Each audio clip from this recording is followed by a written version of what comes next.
पथकाने जाऊन पाहणी केली असता दोन्ही ट्रक आढळून आले व त्या ट्रकची तपासणी केली। यावेळी दोन्ही ट्रकमध्ये 65 गोवंशीय जनावरे व एक मृत जनावर दोरखंडाने बांधलेले दिसले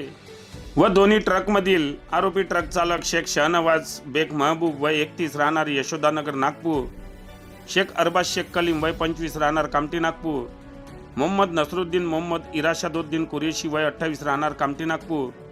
मोहम्मद हसन रोशन अन्सारी वय 26 राहणार नागपूर असे अटक करण्यात आलेल्या आरोपीचे नाव आहे। तर यातील वकार कुरेशी राहणार कामठी नागपूर असे फरार आरोपीचे नाव आहे। पोलिसांनी आरोपीच्या ताब्यातून 65 गोवंशीय जनावरे व एक मृत असे एकूण 9,80,000 रुपये, 2 मोबाईल 20,000 रुपये व 2 ट्रक किंमत 20 लाख रुपये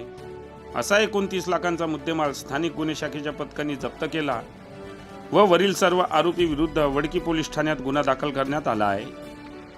सदरची ही कारवाई जिल्हा पोलीस अधीक्षक कुमार चिंता, अपर पोलीस अधीक्षक अशोक थोरात यांच्या मार्गदर्शनात पोलीस निरीक्षक सतीश चौरे, स्थानिक गुन्हे शाखा यवतमाळ, सहाय्यक पोलीस निरीक्षक दत्ता पेंडकर, पोलीस उपनिरीक्षक धनराज हाके,